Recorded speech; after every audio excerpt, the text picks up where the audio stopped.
everybody. This is Keith from Indie Comics Relay, and I'm back with another comic review. Before we get started on that, just some cool news that I just found out recently. I've been asked to be a part of X-Farce Reloaded, which is the return of Don Chin, who is a creator on, who was the creator of the adolescent black belt radioactive hamsters.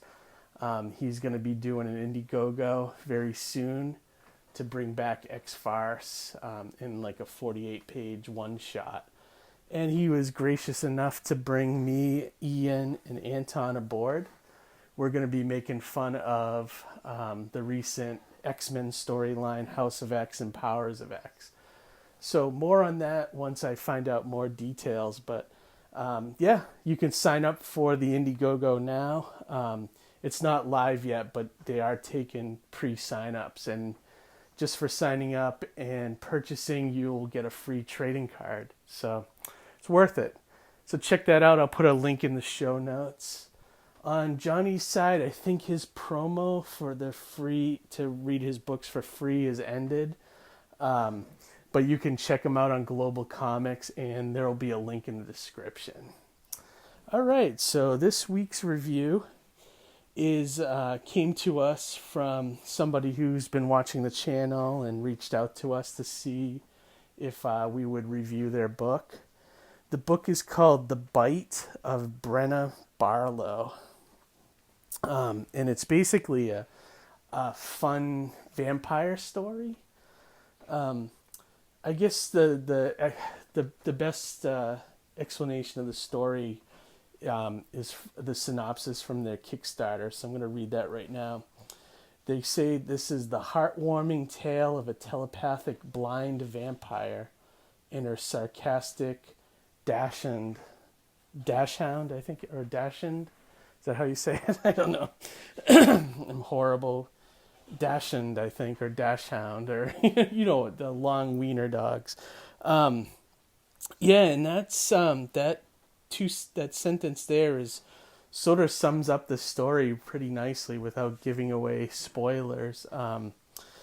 It's basically a vampire that seems to have been alive for at least 100 years or more, who's now working in a dead-end job in a call center, and she can hear people's thoughts, and she seems to get into all kinds of crazy trouble. And she has a fun relationship with her dog, which she talks to telepathically.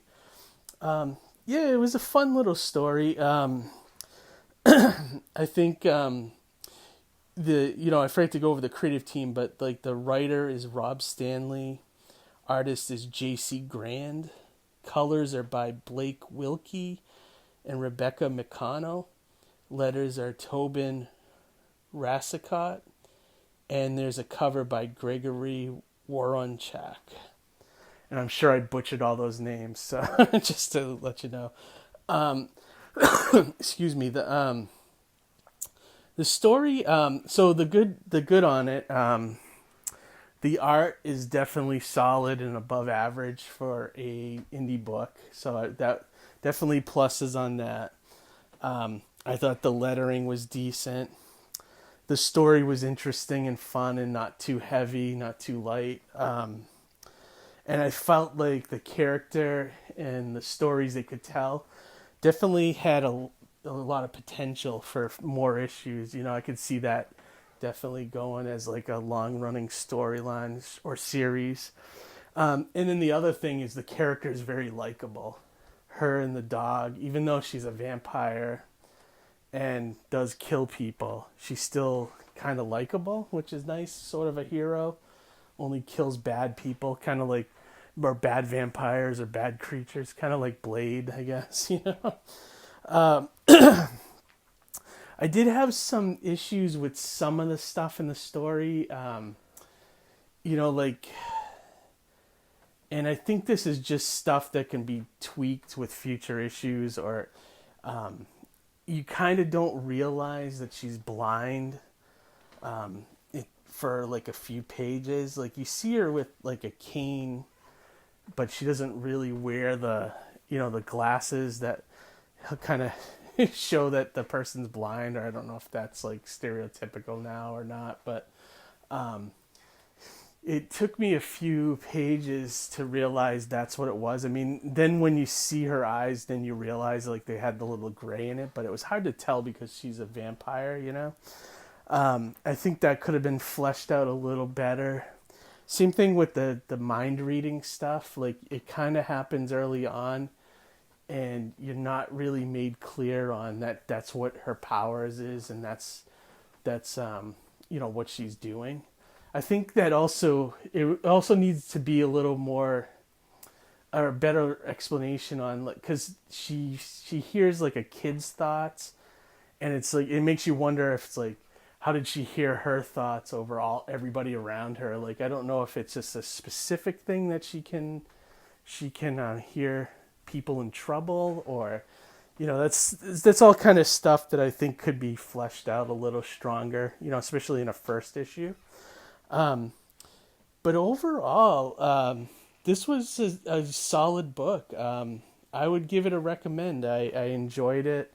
I think if you're a fan of stuff like Buffy, or Angel, or something like that, where it's it has monsters in it, but it's not like, even Monster Squad I think would be a good thing to compare this to, where there's monsters in it, but the horror elements are a little on the light side, and it's got some comic relief with the dog, which a lot of that reminded me of there's a book by Aftershock, I think, is called Animosity, which is about a girl who can hear animals talking and stuff like that. So that reminded me a little bit of that as well.